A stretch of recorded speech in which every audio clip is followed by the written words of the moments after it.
¿Qué tal? Bienvenidos, muy buenas noches, buenas tardes, tengan todos ustedes que se dignan a acompañarnos el día de hoy en la cuarta conferencia de este seminario virtual internacional que estamos organizando a través de la Red Internacional de Logoterapia Organizacional RILO, para los cuates, como diríamos en México. Muy bien, hoy vamos a tocar un tema que nos ha parecido muy interesante. Voy a hacer unos planteamientos antes de entrar de lleno a revisar los objetivos y los diferentes temas, que tiene que ver con puntualizar que el día de hoy vamos a abordar el tema de la gestión del talento humano con enfoque logoterapéutico desde algo un poco más práctico, no sin antes haber asentado un marco teórico sólido que tiene que ver con una revisión histórica, con una revisión sobre conceptos acerca del trabajador, etcétera, para terminar dando algunas pautas, propuestas desde el marco de la logoterapia hacia la gestión del talento humano.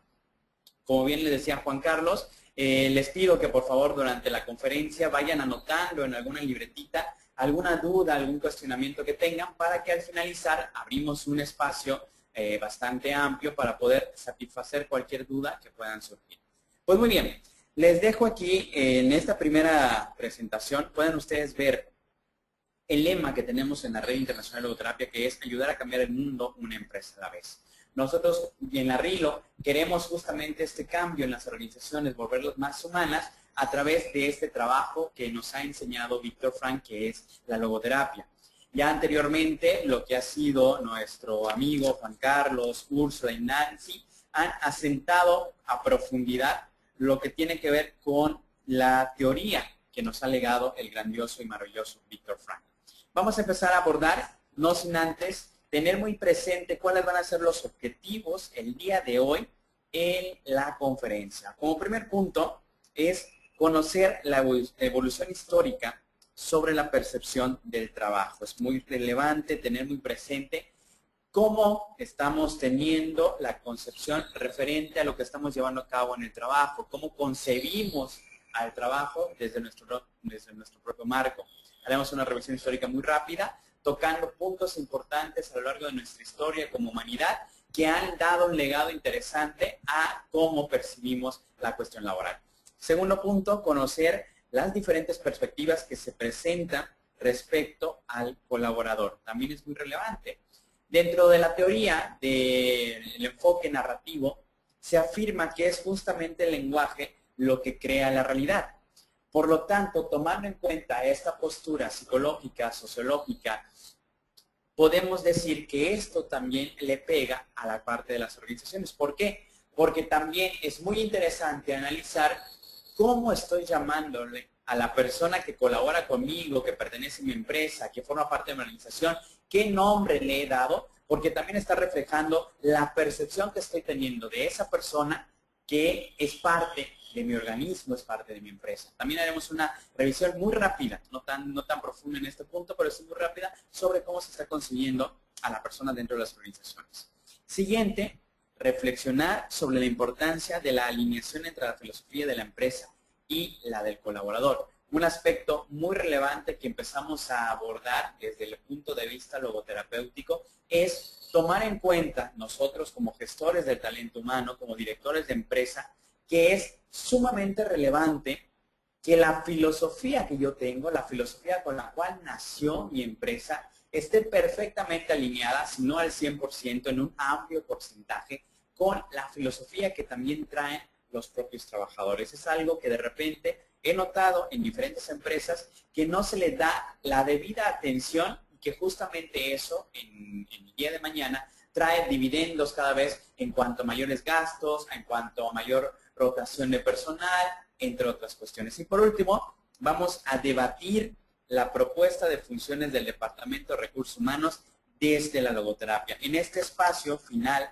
yo les voy a hablar de algunas propuestas que hemos diseñado como parte de la Red Internacional de Logoterapia Organizacional y donde vamos a proponer, miren, este es el marco teórico que tenemos, la logoterapia, y esto es lo que podemos adicionar. Es muy importante tomar en cuenta, como en su momento lo dijo Úrsula, si mal no recuerdo, que la logoterapia no viene a ser la panacea a la solución a todas las problemáticas que existen en las organizaciones. Es como el mismo Frank también lo dijo, es un enano que viene a depositarse encima de los hombres de los gigantes y por lo tanto hace una aportación adicional y enriquece lo que previamente se ha hecho. Entonces, vamos a tomar esta última parte del debate y las propuestas como esto. Es un pequeño aporte. No estamos negando lo que se ha desarrollado hasta este momento y ha sido útil, sino simplemente queremos, desde nuestra visión como logoterapeutas organizacionales, compartir esto que concebimos como parte relevante para un cambio trascendental en las diferentes organizaciones. ¿Cuál va a ser el temario? Si bien ya lo tomamos en cuenta en los objetivos, es muy claro tenerlo presente. Vamos a revisar la historia sobre el concepto del trabajo. Vamos a hacer una revisión rápida sobre la percepción acerca del trabajador. Revisaremos esta parte de cómo se da la cuestión de la filosofía personal versus la filosofía institucional. Haremos la propuesta del enfoque integral de la gestión del talento humano, donde ya vamos a incluir la parte de logoterapia a los procesos de los departamentos de recursos humanos de gestión de talento humano. Y por último, haremos una propuesta específica para las áreas de reclutamiento, selección, inducción, retención y desarrollo desde la logoterapia. Y arrancamos justamente analizando un tema que nos ha parecido muy relevante, la historia sobre el concepto del trabajo. ¿Y por qué tiene relevancia? Y arranco justamente la revisión histórica tomando en cuenta un marco histórico, un marco cultural que tenemos gran parte de los latinoamericanos, como es la religiosidad heredada por los colonizadores europeos. Y en este mismo sentido, podemos traer a colación a nuestra conferencia esta cita bíblica que dice así: entonces dijo Adán, por cuanto has escuchado la voz de tu mujer y has comido del árbol del cual te ordené diciendo, no comerás de él, maldita será la tierra por tu causa, con trabajo comerás de ella todos los días de tu vida. Y arrancamos este análisis histórico justamente de la cuestión del enfoque acerca del trabajo, tomando en cuenta esta postura, porque es un legado que hemos tenido. Si bien hoy por hoy el trabajo de muchos teólogos, bueno, no es nuestra área en este momento hacer un análisis teológico de esta cuestión, pero sí es algo que ha estado impregnado en la cultura a la cual pertenecemos. Si se nos ha enseñado esto y lo hemos interpretado como una maldición que nos fue legado por el pecado del primer hombre llamado Adán, pues imagínense cómo esto está impactando en nuestra percepción social acerca del trabajo. El trabajo entonces, en este punto, termina siendo un castigo que nos fue producto de esta cuestión. Es decir, de alguna u otra manera, si dentro de este marco religioso Adán no hubiese cometido este pecado, probablemente nosotros estaríamos disfrutando en este momento de un hermoso coco en la playa y no tendríamos que preocuparnos de trabajar porque toda la naturaleza estaría alineada a nuestras necesidades. Y es justamente producto de este pecado que hoy nos tenemos que chutar, salir a trabajar a las 7, 6, 5 de la mañana a buscar el pan de cada día. Entonces, tomen en cuenta que esto es una percepción que está ahí, que está impregnado dentro del marco cultural y que, insisto, si bien hoy, ahora, nuevas interpretaciones teológicas hacen una referencia totalmente diferente, es una realidad que históricamente ha estado presente esto a lo largo de nuestra historia. De hecho, se utilizó como bandera para la aceptación, para la humildad, entendida de forma incorrecta, de la situación en la cual yo estaba viviendo y como no tenía nada más que hacer y esto es lo que Dios me dejó, pues me tenía que resignar y trabajar de alguna otra forma. Pero bueno, hoy por hoy se han cambiado un poquito estos esquemas y se ha abordado de otra diferente manera. Avanzamos un poquito en el tiempo y nos vamos a depositar ahora en un marco científico evolutivo. Sabemos perfectamente que Darwin nos propuso una teoría acerca de la evolución. Y tomamos en cuenta esto porque tendríamos que traer a colación a estos primeros seres humanos, a estos seres primitivos que son también parte de nuestra herencia cultural. ¿Y qué tiene que ver con el trabajo esto? Pues es muy relevante. ¿Por qué? Porque lo que se concibe hoy por hoy como trabajo, en esa época no había tal concepción. Es decir, si yo hubiese nacido, si cada uno de nosotros hubiésemos nacido en esa época, no tendríamos el concepto incluso de tener que trabajar. ¿Por qué? Porque Imagínense, una persona primitiva en ese entonces se levantaba y tenía la necesidad de salir a cazar, tenía la necesidad de salir a recolectar, tenía la necesidad de salir a sembrar, a domesticar animales, a hacer algo, porque era justo y necesario para la elaboración y su supervivencia, para la defensa de su especie. Por lo tanto, tenía que realizarlo, era parte cotidiana de su labor.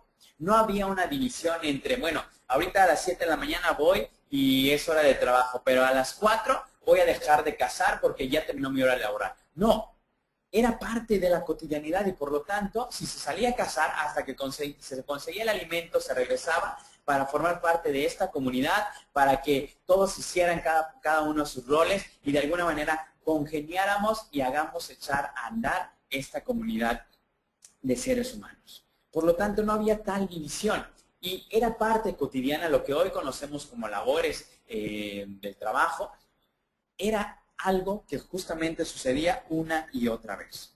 Avanzamos constantemente en el tiempo y ahora nos vamos a depositar justamente en la época en la cual los griegos y los romanos tuvieron su espacio de gloria. Tan es así que hoy por hoy nos hemos leído a grandes filósofos como son Sócrates, Platón, Aristóteles, entre otros tantos. En esa época se hablaba del tiempo de ocio, un tiempo de ocio concebido radicalmente distinto al tiempo de ocio que hoy por hoy tenemos presente. En ese entonces, el tiempo de ocio era justamente aquel tiempo en el cual se dedicaba la persona ciudadana romana, la ciudadana griega, a el cultivo de las artes, la filosofía, la economía, la política, entre otras cosas. No tenían que trabajar, sino que justamente las personas que estaban esclavizadas o que se veían negadas de esta ciudadanía, tenían que hacer estas labores que una persona que contaba con la ciudadanía romana o griega no realizaba. Por lo tanto, aquí empezamos a tener estos primeros legados en torno a la concepción del trabajo. Es decir, el trabajo estaba destinado únicamente a aquellas personas que eran esclavas, que no tenían la nacionalidad, que no eran dignos de este estatus y por lo tanto tenían que hacer sus labores. ¿Cuántos de nosotros hoy por hoy no vemos a muchas personas, a muchos de nuestros colaboradores en las organizaciones a las cuales acompañamos, que consiguen concibiendo el trabajo como algo esclavizante? Y esto continuó justamente en la época medieval. Se siguió concibiendo de esta misma forma. El trabajo era algo destinado únicamente a aquellas personas que no eran elegidas por la divinidad. Acuérdense que en esa época se tomaba muy en cuenta la parte del derecho divino. El derecho divino que manifestaba que tal persona era un rey y cualquier cosa que dijera, cualquier cosa que compartiera, una orden que fuera dada, era tomada casi como si la misma divinidad lo estuviese diciendo. Lo mismo sucedía con la nobleza, con los condes, con los marqueses. Eran gente que de alguna u otra manera era elegida por Dios y por lo tanto no tenía que trabajar. Eran los rechazados por la divinidad, los que estaban obligados a hacer las labores de campo, a hacer las labores artesanales y todo esto se tenía que poner al servicio de un conde, de alguien que era dueño de todas estas tierras. Entonces volvemos a tener la presencia de esta concepción laboral que tiene que ver con que únicamente los que eran elegidos por Dios no tenían que laborar, sino que eran los rechazados. Entonces vamos teniendo una herencia cultural, una herencia histórica respecto a cómo hoy estamos concibiendo justamente el trabajo. Luego, avanzando en el tiempo, nos depositamos ahora en la época de la colonización, en que las urbes griegas, las urbes europeas empezaron a salir en búsqueda de nuevas rutas y empezaron a descubrir nuevos lugares que colonizar. Y justamente todos los latinoamericanos tenemos muy presentes a Cristóbal Colón. Si bien la historia ha dicho que no fue el primero en llegar a América, porque se ha descubierto que los vikingos, los noruegos, no tengo exactamente el dato ahorita, pero bueno, no es tanto hacer análisis de eso, sino que fue producto de esto que también se da este encuentro entre dos tipos de concepciones, entre dos culturas, y que hoy hemos caído también en un sincretismo. Pero esta cuestión de la colonización también trajo consigo un impacto a la concepción respecto a lo laboral. definitivamente cuando esto sucede, la gente también fue esclavizada. Recuerden que una parte de las personas que llevaban a cabo la colonización llevaban consigo a esclavos de raza negra, a esclavos que traían de África o de otros lugares más allá lejanos y que eran parte de su colonización para que pudiesen echar a andar cosas que se tenían que elaborar y que el colonizador no iba a hacer, porque eran justamente los que explotaban los recursos de los cuales se apoderaban, porque eran los que tenían que aspirar a disfrutar de estos placeres. Justamente en esta época es cuando sucede la parte de la Reforma Protestante. Y es la Reforma Protestante la que nos hereda las primeras semillas en torno al modelo económico que hoy mismo estamos viviendo, que es un modelo capitalista. Aquí se empieza la cuestión del mercadeo, se empieza la cuestión de llevar a cabo el flujo de los recursos, el intercambio de moneda, etcétera, con mayor fortaleza que antes. Por lo tanto, tenemos que avanzar un poquito en el tiempo y hacer un pequeño paréntesis respecto a esto, porque una cuestión radical se hizo presente en esta época. Tenemos muy en claro que nuestro vecino país del norte, que es los Estados Unidos de Norteamérica, han desarrollado una potencia económica bastante radical. Y podríamos incluso analizar que una de las posibles variables que ha contribuido al estilo y a la forma en la cual ellos han administrado los recursos, han llevado a cabo los negocios, puede ser producto de que estos primeros colonizadores ingleses que llegaron a esa parte eran protestantes que tenían un concepto diferente respecto al trabajo. Para ellos el trabajo era una vivencia, era de la vivencia más alta de sus valores éticos y religiosos. Es decir, ellos concebían al trabajo como una oportunidad de agradecimiento, una oportunidad de trascendencia, una oportunidad de legado. Concebían al trabajo como esta oportunidad, no como una carga, no como un castigo, sino como esta oportunidad que les daba la divinidad para construir ese paraíso que les fue negado en la tierra. Y por lo tanto concebían que aquella persona que no trabajaba, pues era una persona que no era digna de pertenecer y de formar parte de su grupo y por lo tanto era rechazada. Y entonces ellos se dedicaron a trabajar, a levantar todo un país, a levantar todo un pueblo y hoy por hoy ellos, pues, de alguna manera, no es por ensalzar, sino la cuestión cultural estuvo presente y sigue estando presente precisamente por esta cuestión de la herencia histórica que tuvieron en su momento. Avanzamos en el tiempo y aquí ya empezamos a ver cambios radicales y llegamos a la época de la Ilustración. Todos conocemos perfectamente a la Marsellesa, el hermoso himno francés. Todos sabemos perfectamente qué significa Viva la Resistance. Sabemos que esto es un legado producto de la época de la Ilustración. Una época en la cual todo empieza a cuestionarse. Se cuestiona el derecho divino. Y entonces se empieza a manejar las artes, la filosofía, la educación, la cuestión laboral desde un punto de vista antropocéntrico. ¿Qué quiere decir esto? La persona, el ser humano, el hombre, la mujer, como centro de todo. Y entonces el trabajo, ya con esta herencia previa de la Reforma Protestante que deja las semillas del capitalismo, pues aquí tenemos el mayor impulso que produce esto, porque entonces ya el trabajo termina siendo un medio y una oportunidad para poder acrecentar mis bienes, poder crecer y tener éxito. Esto justamente gracias a este producto de la Ilustración que viene a romper los paradigmas que hasta ese momento existían. Y aquí llega justamente la parte de la revolución industrial. Una revolución industrial que empieza con la figura de la locomotora, la figura de esos primeros instrumentos movidos por el vapor, que empieza a cambiar por completo la forma de hacer negocios, la forma de elaborar productos. Y es aquí donde aparece por primera vez en nuestra historia la separación de los tiempos entre el ámbito personal y el ámbito laboral. Si hacemos un recuento muy rápido de lo que hemos visto anteriormente, nos podemos dar cuenta que nunca antes hubo esta separación. Es decir, el primitivo ser humano, pues ya les había comentado que no entendía, ni siquiera tenía el concepto de trabajo, no estaba obligado, pero lo hacía por cuestión de supervivencia. El esclavo, la persona que no era elegida por la divinidad, la persona colonizada, tenía que trabajar por estar en este estatus inamovible e inalterable.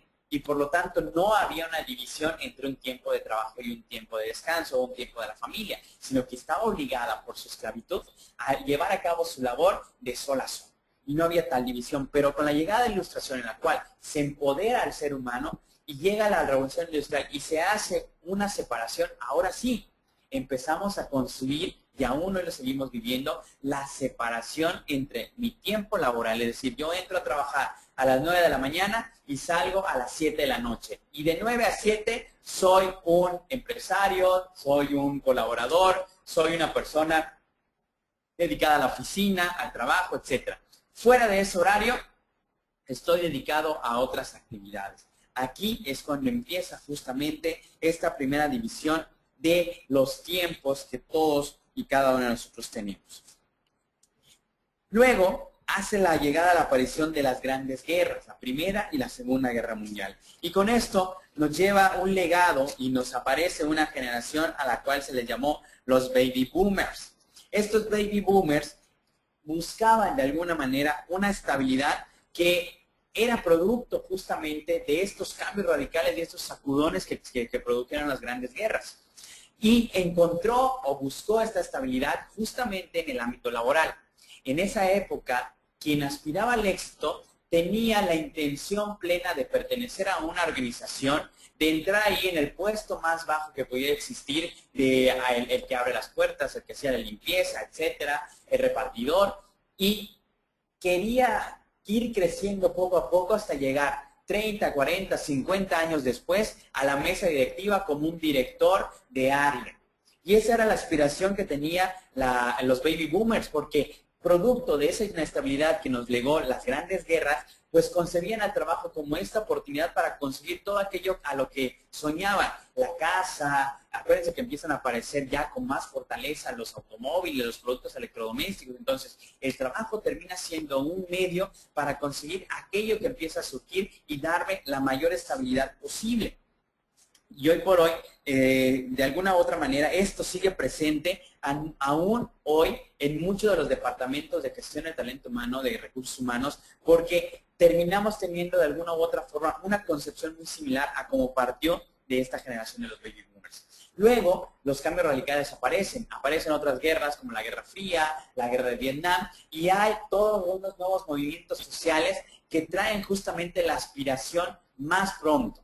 Es decir, a diferencia de los baby boomers, ya no tenía yo la paciencia para llegar a la mesa directiva lo más rápido. Ahora no importaba el tiempo, sino importaba la astucia, importaba encontrarme con la persona en el momento indicado y poder generar una gran idea e inmediatamente ya poder llegar a la mesa directiva, ser un CEO, como hoy los conocemos, y poder de alguna u otra forma disfrutar de estos placeres lo más pronto posible.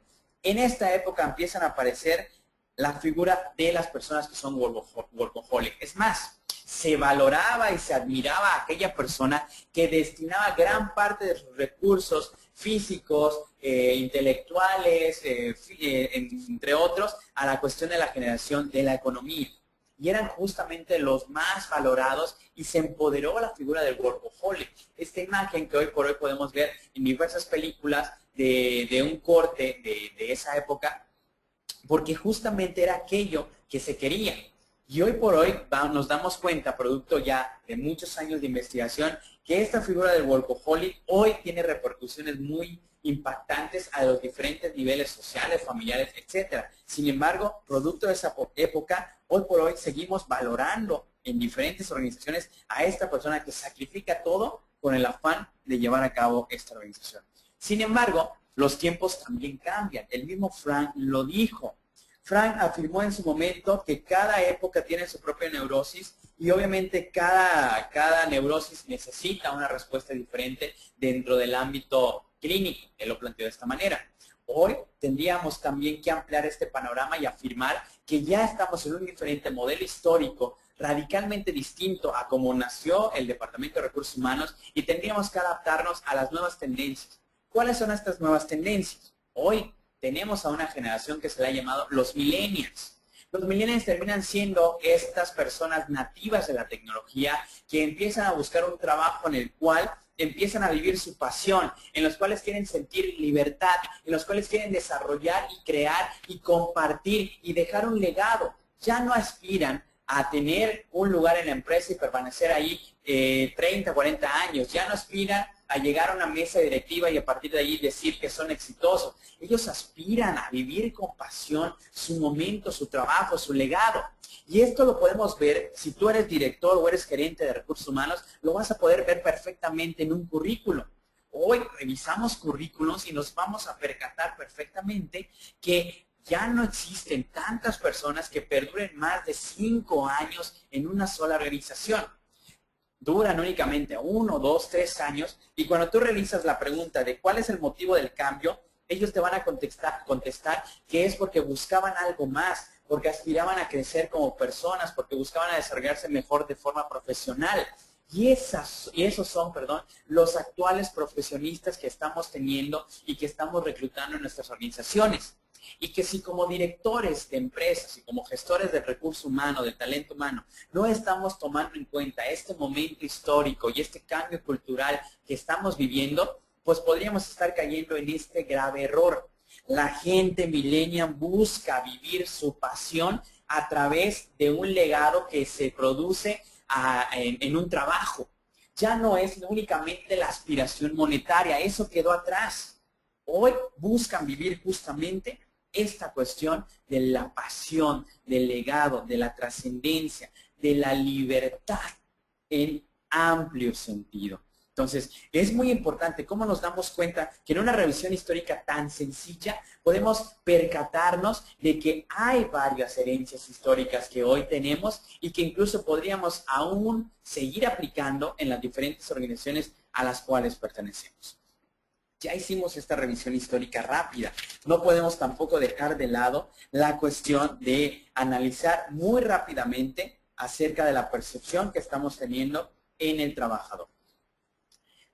Vamos a hacer un ejercicio muy rápido y muy sencillo con todas las personas que nos están escuchando, que me digan en este momento cómo le llaman, qué título le tienen puesto a las personas que forman parte de su organización. ¿Cómo les dicen? ¿Trabajadores? ¿Colaboradores? ¿Qué título le tienen dado en su empresa, en sus organizaciones? Pueden compartir sus comentarios a través del chat que tienen ahí en el panel del lado derecho. Y aquí Juan Carlos nos va a leer algunos de ellos para ir analizando poco a poco la percepción que hay sobre el trabajador. Adelante, los escuchamos. Dice acá, colaboradores, terapeuta, colaboradores, compañeros, socios colaboradores, equipo, compañeros de equipo, colegas o compañeros, es en educación, en organización educativa, subordinados le dicen generalmente trabajadores. Perfectísimo, muchísimas gracias Juan Carlos. Pues bien, como les decía en un inicio, uno de los marcos teóricos que también podemos tomar en cuenta es este enfoque narrativo, que nos afirma que es el lenguaje una de las variables que nos ayudan a crear una realidad. Entonces, si yo le doy un título a la persona que pertenece a mi organización, le estoy dando no únicamente un título, sino es toda una percepción antropológica que hay profundo en esta palabra que estoy utilizando. No es lo mismo, de cierta manera, llamar a una persona que forma parte de la organización mano de obra, a llamarla, por ejemplo, capital intelectual. Hay una diferencia radical y puede ser la misma persona. Sin embargo, la percepción que estoy teniendo de este colaborador mío, al cual llamo mano de obra, es totalmente distinto a la cuestión de nombrarle como capital intelectual. Porque se tiene muy presente la cuestión. Mano de obra, por ejemplo, tiene que ver con esta parte de que concibo a la persona como únicamente una cuestión que me va a dar.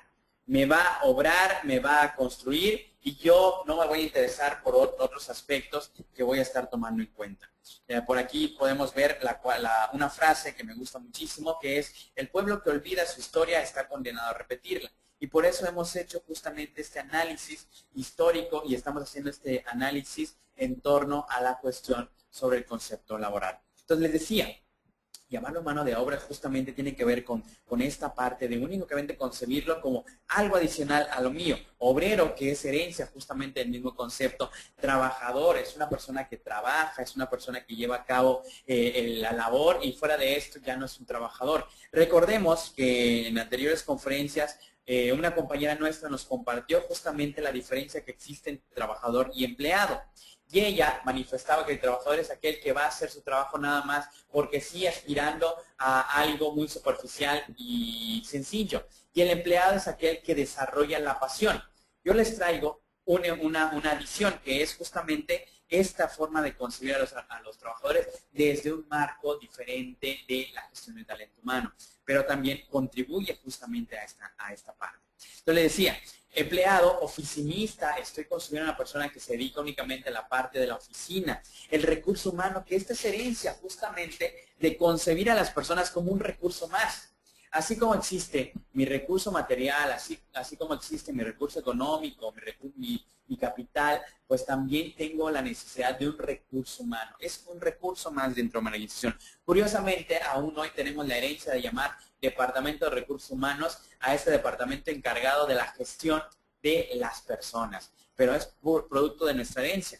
No vamos a decirles en este momento, ¿saben qué? A partir de mañana cámbienle a todos sus nombres y llámenles de otra forma y dejen de llamarles recursos humanos porque están violentando a la persona. No, es una herencia cultural que tenemos que valorar, pero sí es importante tomar en cuenta que también impacta la forma en que llamamos a las personas. No es lo mismo llamarle colaborador, ya estoy teniendo una evolución en mi concepto y estoy diciendo que es una persona que está conmigo, que colabora voluntariamente, que forma parte de mi equipo, que es alguien en quien puedo confiar. Decirle como asociado, ya no es únicamente socio aquella persona que me da dinero, sino esta persona también es mi socio porque me está dando su tiempo, porque me está dando su experiencia, porque me está dando su capacidad analítica, porque me está desarrollando nuevos esquemas, nuevos proyectos. Entonces, es mi socio dentro de una organización porque gracias a él yo estoy creciendo, empiezo a valorar de forma distinta a la persona.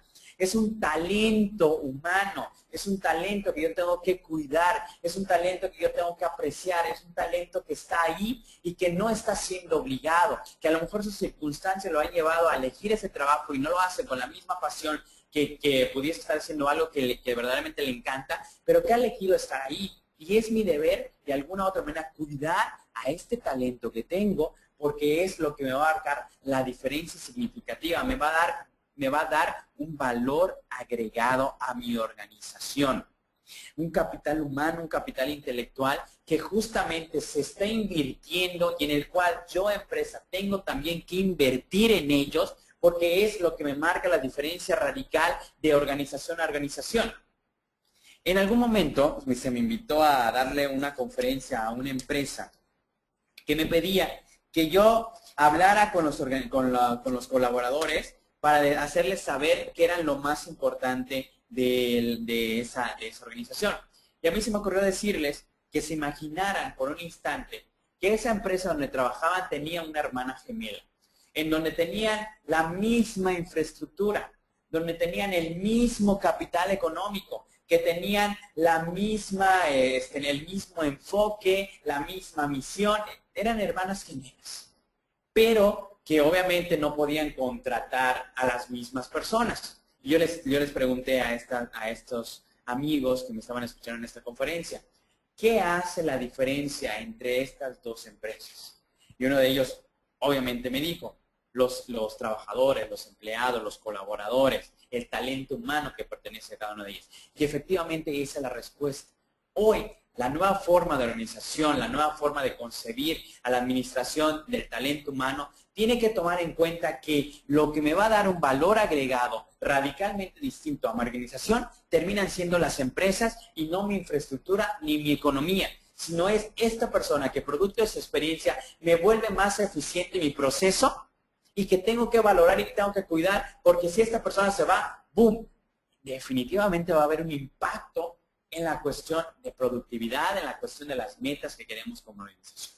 Y hoy tenemos que voltear a ver a esta persona humana que siempre ha formado parte de mi organización y que por cuestión histórica, por producto de los cambios evolutivos que hemos tenido, pues a lo mejor no lo habíamos hecho. Pero hoy es el momento de empezar a percibir a aquellos que forman parte y que le dan vida justamente a mi empresa.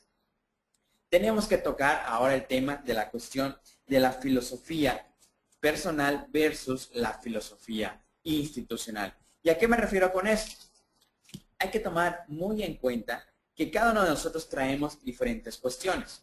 Vamos a entrar de lleno, vamos a ir construyendo este apartado porque es muy importante, porque nos va a dar toda la pauta para la propuesta. Primero, si ya hablamos de que toda empresa es humana, porque en toda organización hay seres humanos, por lo tanto, tengo que tomar en cuenta todas las teorías que nos han legado la ciencia, la psicología, la sociología, la filosofía, que me hablan sobre cómo se mueve mi persona. Desde la postura de Frank, cualquier persona está buscando un sentido de vida, una misión, un porqué de su existencia. Y Frank nos legó que existen 3 tipos de valores que se tienen que tomar en cuenta. Y yo, organización, tendría que tenerlas presentes para poder impactar verdaderamente en las personas y hacer que el trabajo que están desarrollando en mi organización no solo me deje cuestión productiva, sino también se alinee a lo que la persona busca, que es su sentido y su razón de vida. Tenemos el primer valor, que son los valores creativos. Frank afirmó que estos valores creativos nos permiten vivir nuestro sentido de vida a través de la creación. ¿Y a qué me refiero con esto de la creación? Es la oportunidad de llevar a cabo un trabajo, una silla, una mesa en cuestión de carpintería, una pintura, una obra de arte, preparar un desayuno es algo creativo, etc. Y esto en el marco laboral también tiene un verdadero impacto. ¿Por qué? Porque las personas, desde este esquema, también están buscando un espacio donde puedan ser creativos, donde puedan aportar, donde puedan decir qué hacer, donde no únicamente me indiquen lo que tengo que hacer, sino que además yo quiero aportar a través de mis ideas, de mis innovaciones, de mi emprendurismo, de mi creatividad, incidir en los procesos de los cuales yo formo parte y por lo que quiero trascender. Seguimos y nos damos cuenta que también Frank afirmó la existencia de los valores experienciales. Frank dijo que es esa oportunidad de vivir la puesta de sol, una brisa matutina, una brisa en un momento de mucho calor, la experiencia de compartir con tu hijo, con tu nieto, con tu esposo, con tu esposa. Son valores de experiencia. Y también mi colaborador y talento humano que forma parte de mi organización también quiere vivir esto. También quiere experiencias que lo lleven a trascender. También quiere momentos y espacios en los cuales compartir. Quiere encontrarse con los demás. Quiere tener esos momentos en los cuales les deje más que una cuestión económica, una experiencia que recordar el día de mañana, que a lo mejor ya se jubile. Y también las empresas tendríamos que tomar en cuenta esto. Y por último, los valores actitudinales que Frank manifiesta como de los más grandes valores que existen. Porque tiene que ver con la actitud con la cual yo voy a vivir una circunstancia, sea esta positiva y obviamente, más importante, sacarla a relucir en los momentos de mayor dificultad. Por lo tanto, yo podría tener una persona que a lo mejor no tiene la oportunidad de vivir estos valores creativos en su empresa. Porque ahorita me pueden decir, oye, Edgardo, pero es que en la empresa donde yo estoy ya me dicen lo que tengo que hacer. En la empresa donde estoy no me brindan esas experiencias. Entonces, estoy condenado al despecho en el ámbito laboral. No, porque aún te quedan los valores actitudinales. Que es decir, que tú puedes elegir con qué actitud afrontar esa circunstancia que a lo mejor estás tomando la decisión en este momento de vivir por la necesidad, por tu familia, por algo más grande que quieres realizar, por una posible futura independencia económica, por querer desarrollar un proyecto, yo qué sé, pero todavía tienes la libertad de los valores actitudinales. Y si yo, empresa, identifico a alguien que no tiene la oportunidad de vivir un valor creativo, un valor experiencial en mi organización, por lo menos voy a estimular la oportunidad de vivir estos valores experienciales, valores actitudinales a través de la elección de la actitud con la cual yo voy a vivir, disfrutar mi labor, mi trabajo. Y es algo que tenemos que tomar y tener muy presentes como gestores de este talento humano. Entonces, este es un marco que nos deja justamente Viktor Frankl. Desde el ámbito de la organización, tenemos que tener siempre presentes que una empresa nace y crea su alma a través de su filosofía institucional que se divide en la misión, la visión, los valores y los objetivos. No hay empresa que se digne llamar empresa, en ese sentido de emprender, que no tome en cuenta el desarrollo de su misión, de su visión, de sus valores y sus objetivos, que esto es justamente, como les he planteado, el alma. El plan de negocios es el esqueleto que va a sostener esta alma, pero que definitivamente necesito tener muy presente a través de mi misión, el legado que quiero dejar, a través de mi visión, en dónde me veo en 5 o 10 años, a través de los valores que me van a sostener en esta travesía que he decidido echar a andar. Y estos objetivos que me estoy planteando de forma concreta para conseguir que mi misión y mis valores se vivan constantemente a diario en mi empresa. Entonces, esto es algo muy importante y que toda empresa tiene. Es muy curioso, y también les comparto, hace algunos meses yo impartía un taller acerca de coaching laboral. Y una de las estrategias que yo le pedí a los que participaban en ese taller fue que acudieran al centro comercial de la ciudad a que hicieran una encuesta muy rápida, que le preguntaran a las personas qué concebían acerca del trabajo y segundo, si conocían la misión de la organización a la cual pertenecían. Y créanme que fue muy impactante conocer los resultados. Si bien no fue un estudio científico formal, con el esquema de la formalidad que conlleva una investigación, sí fue un ejercicio muy interesante porque de las 35 personas que se entrevistaron entre todos los participantes, 0, y escúchenlo bien, 0 personas conocían la misión, la visión y los valores de la empresa a la cual pertenecían.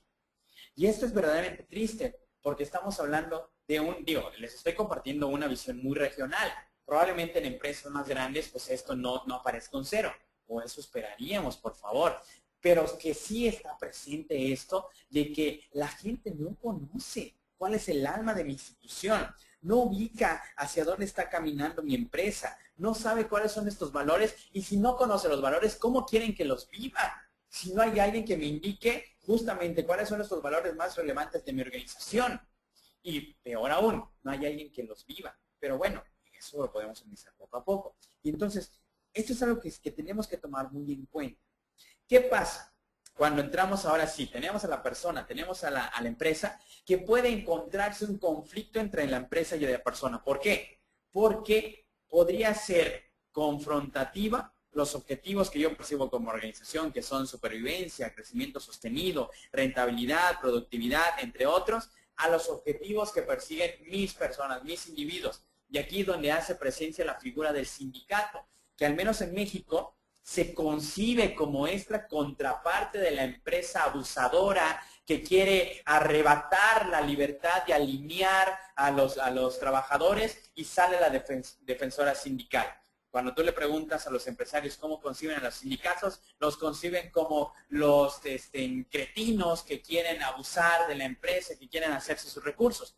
Chéquense cómo dos figuras que deberían estar alineadas para conseguir lo mejor para los trabajadores, se confrontan. Porque se concibe que los objetivos individuales se basan únicamente en mejores salarios, mejores prestaciones, estabilidad de empleo. Sí es una realidad que hay que tomar en cuenta, pero que hoy tenemos que empezar a diseñar estrategias que nos permitan alinear los objetivos de la organización con los objetivos individuales. Es relevante, es importantísimo que hoy se dé respuesta a esta necesidad de alinear esto. ¿Y cómo podemos alinear esto? Existen diferentes estrategias, pero de alguna u otra manera yo tengo que tener muy en claro hacia dónde estoy caminando. Ya Nietzsche lo había dicho y que fue rescatado justamente por Viktor Frankl en una frase que la gran mayoría de los logoterapeutas utilizamos. Quien tiene un porqué para vivir puede enfrentarse a todos los cómo. Si alguno de ustedes ha leído El monje que vendió su Ferrari, es verdaderamente un libro muy aleccionador y que te hace reflexionar sobre justamente de esto que estamos hablando. Vuelvo a repetir, la logoterapia viene a compartir, viene a complementar, viene a ser una opción más dentro de otras opciones. Ya mucha gente ha hablado de esto mismo. Gente compaginamos en esta misma visión. sino que de repente tenemos otra forma de verlo, pero es exactamente lo mismo. En este libro, si mal no recuerdan, se plantea esta cuestión de la búsqueda de una misión. Si recuerdan, el protagonista de este cuento tenía una empresa de software y su misión original, planteada de forma ficticia, era generar 20 millones de dólares al año. Y era su misión. Y era la misión que se compartía con todos los colaboradores. Cuando llega como parte de la historia a hacer una revolución en el cambio de la misión y donde se le dijo, oye, pero tu misión no debería ser esa, debería ser salvar vidas, porque en el libro se plantea que se generaban software para los hospitales. Entonces, si tu misión es salvar vidas, si tú alineas a todos tus colaboradores, a todo tu talento humano, a esta misión tan trascendente que es rescatar vidas humanas en los hospitales, en los diferentes centros de salud, obviamente, sin que te des cuenta, sin perseguirlo de forma directa, se puede generar tus 20 millones de dólares, incluso más, pero en esa no es tu esencia, sino que tu esencia termina siendo justamente la cuestión de salvar vidas. Si tienes ese porqué muy claro, el cómo va a llegar solo. Entonces, desgraciadamente hoy, producto de la herencia cartesiana que nos ha hecho objetivizar todo, numerar todo, tener ese dato concreto, todo, queremos siempre respuestas que nos den actos.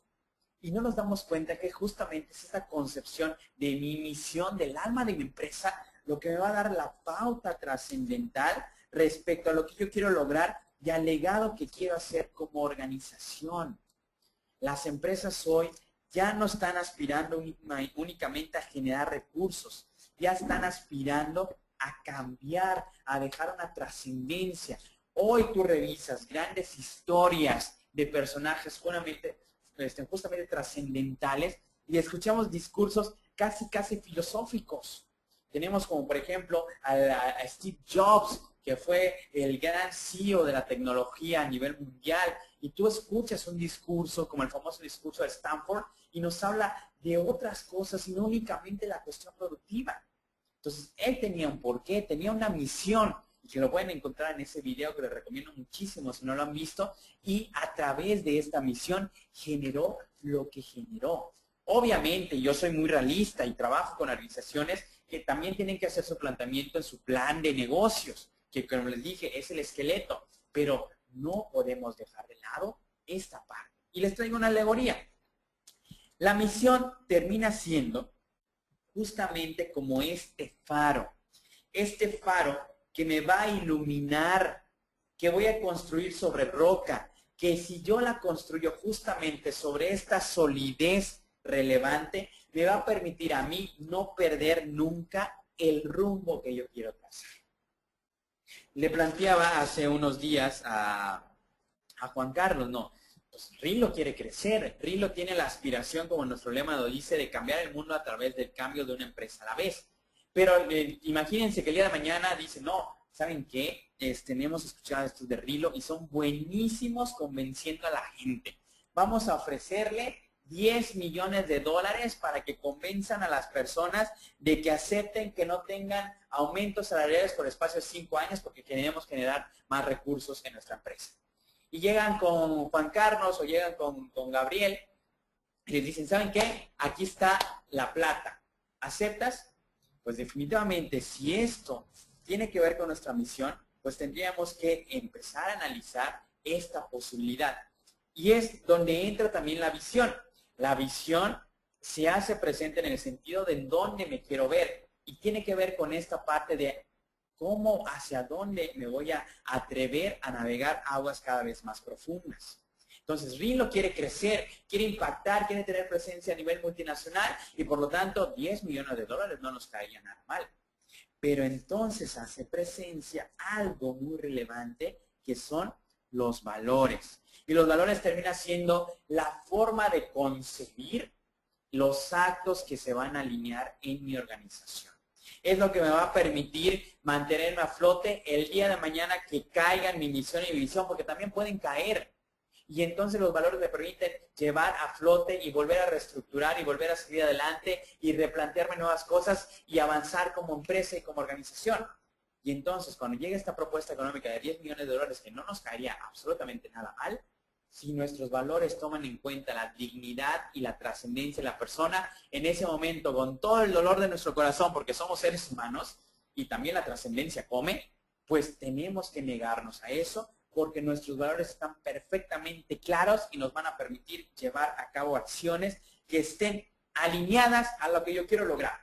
Entonces, no puedo ser incongruente de ninguna manera con esto que quiero impactar. Y desgraciadamente hoy, muchas organizaciones pierden de vista esta forma de concebir a la empresa. Vuelvo a insistir y lo vuelvo a plantear de esta manera.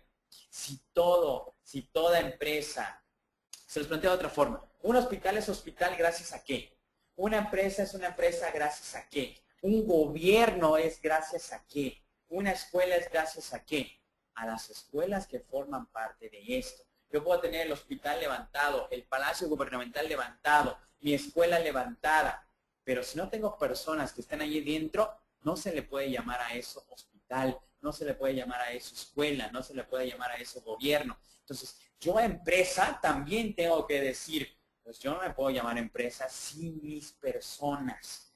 Y tenemos que hablar justamente de este enfoque trascendental e integral de la gestión del talento humano.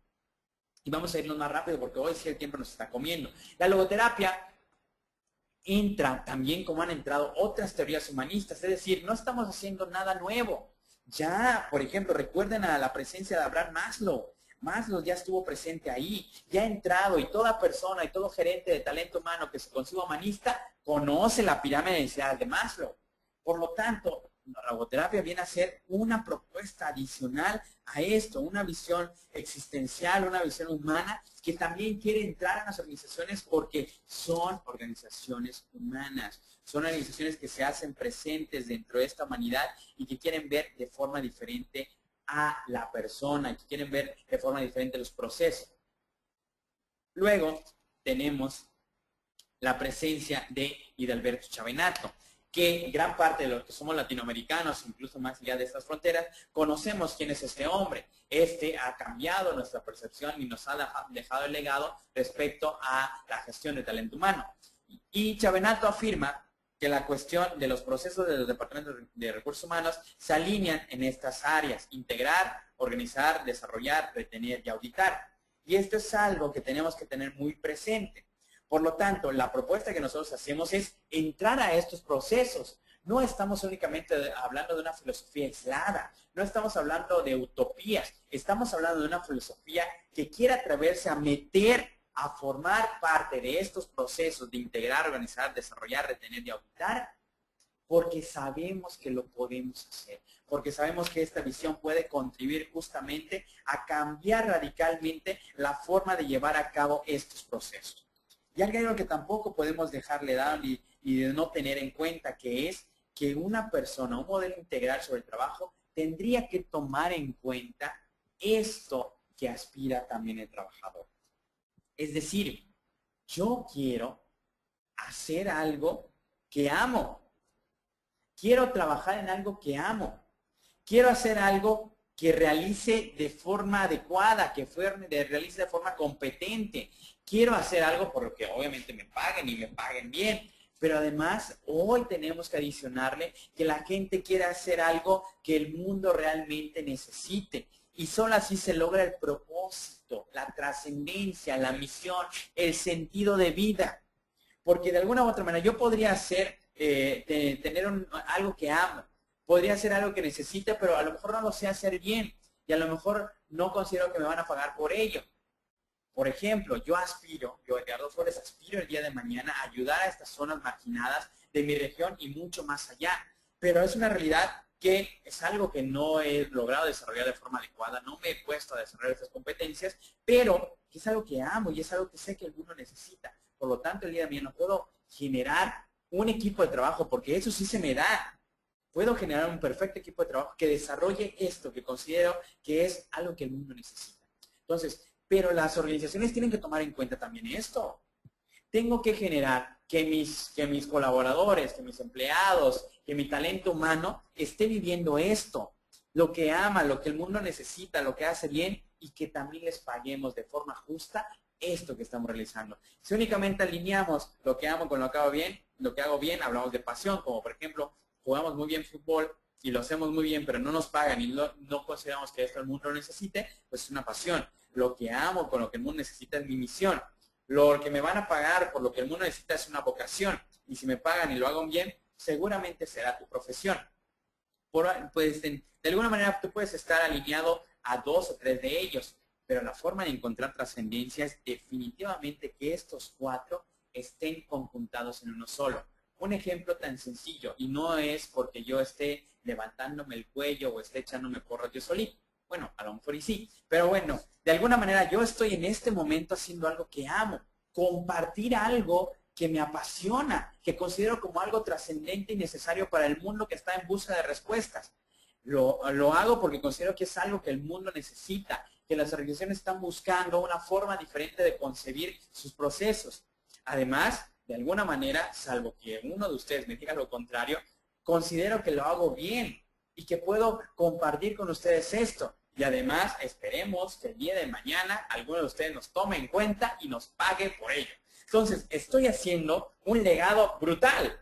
Estoy haciendo algo que está marcando la diferencia. Estoy viviendo mi misión de vida a través de esto que estoy realizando con la labor que he elegido. Y de alguna u otra manera, esto es a lo que estamos llamados a vivir en las diferentes organizaciones a las cuales pertenecemos. Vamos a entrar de lleno a la propuesta, ya para ir cerrando la conferencia del día de hoy, a la propuesta que les tenemos en este marco conceptual, en este legado que les queremos dar y tomando en cuenta todo lo que hemos visto. En la cuestión de reclutamiento, ¿cuál es la propuesta que nosotros les queremos compartir respecto a la cuestión logoterapéutica? El reclutamiento es uno de los procesos iniciales por el cual una organización da a conocer las vacantes que le surgen. Por regla general, la tendencia es dar a conocer los datos de segmentación, es decir, la edad, el sexo, el nivel de estudios, la edad de formación, si necesitas otro idioma, entre otras cosas, y a grandes rasgos, una perfilación sobre las características que debe tener el candidato, es decir, proactivo, capacidad de afrontar problemáticas, flexibilidad. Comúnmente, cuando tú buscas cualquier trabajo, es lo que te suele salir. Algunas han colocado las funciones a realizar y muy pocas los objetivos a alcanzar dentro de la empresa. Y solo unas cuantas han optado por poner el enfoque, la filosofía, el propósito de la organización para que el candidato pueda conocer a grandes rasgos el alma de la empresa. El día de ayer hacían una anotación que me pareció muy válida, ¿no? Si bien es un proceso todavía muy temprano, sí hay que empezar a tomar en cuenta esto. Oye, estoy buscando a alguien que quiero que forme parte de mi organización y no le estoy diciendo que mi alma, mi empresa, mi misión, mis valores son estos. Y por lo tanto, yo en la época en que fui reclutador de una empresa dedicada a hacer reclutamiento externo, yo preguntaba de repente a las personas que llegaban como candidatos, oye, ¿y qué conoces de esta organización en la cual te estás candidateando? Y era muy interesante ver que muy pocas se dedicaban justamente a esto. Pero ahora, ya producto obviamente de una era de la informática, ya la gente está buscando y aspira a pertenecer a empresas que les dejen algo más que un sentido económico. Entonces es algo que tiene que estar ya muy presente en nuestras organizaciones. El proceso de selección, por su parte, incluye, por lo general, varias etapas que van desde el recibimiento de la postulación, que comúnmente es, obviamente, recibiendo los currículos. Posterior, esa gama de posibilidades se realiza a través de la selección de entrevistas, pruebas psicométricas, de conocimiento, pruebas de habilidades, algunos pruebas de desempeño, hasta una entrevista final con el director general o director del área en el que se pretende colocar al candidato. Todas ellas, hoy por hoy, gran parte, corrijo, una gran parte están viviendo una despersonalización cada vez más evidente, es decir, tomamos este proceso como muy automatizado, cuando justamente el proceso de selección es un momento en el cual tú te vas a encontrar con esa persona. Y es tradicional agarrar el currículum y únicamente detenerte a ver la experiencia laboral que ha tenido, los logros que ha desarrollado, las propuestas de proyecto que ha hecho pero no nos detenemos como seleccionadores y como reclutadores a revisar cuál es el objetivo de vida que tiene esta persona.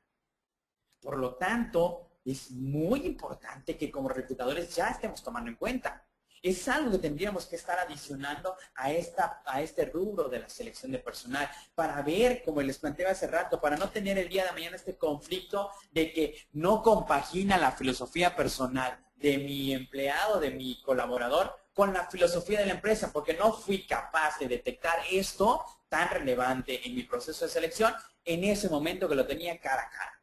Y lo desperdiciamos. Sé, y es una realidad, yo trabajo con organizaciones que viven la prontitud y la urgencia de tener ya un empleado en ese momento.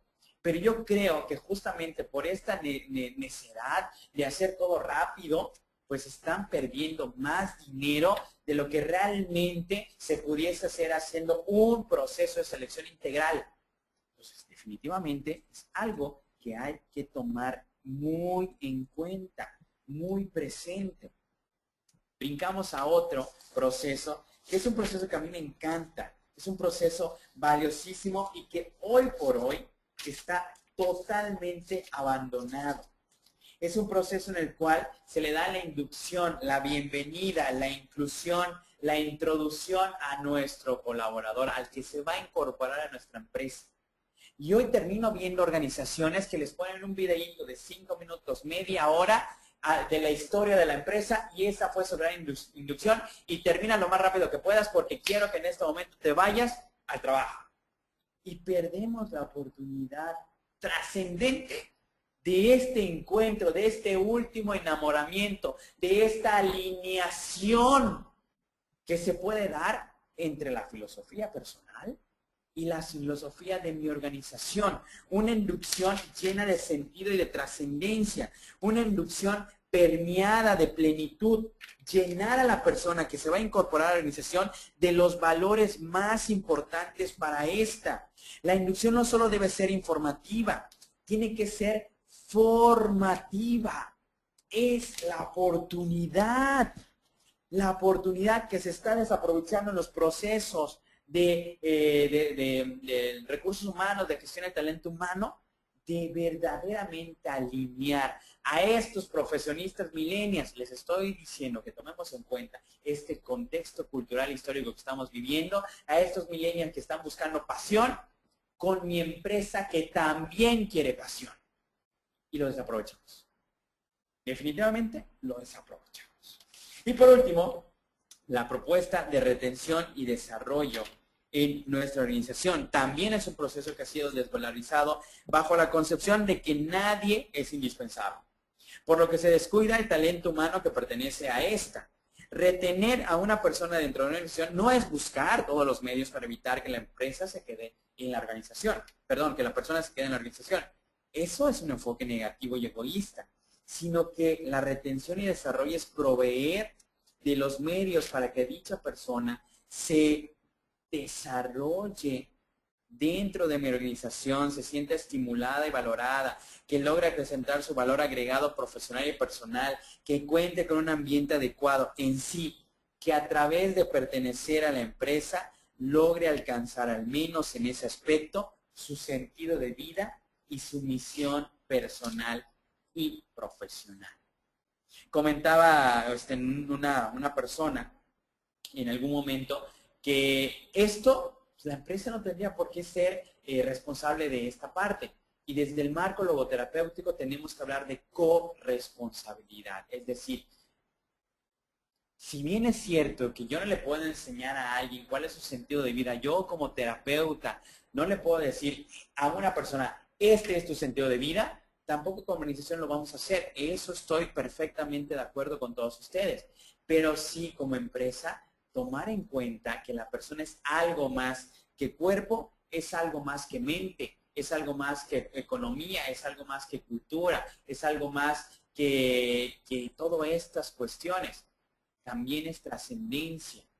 Y que de alguna u otra manera también busca, a lo mejor de forma inconsciente, porque también Frank vino a traer a la conciencia lo inconsciente, no únicamente en el sentido freudiano del placer, sino en el sentido de trascendencia y sentido de vida, pues una organización que quiera realmente marcar la diferencia también tiene que alinear estos procesos al apoyo de justamente esta cuestión de las empresas.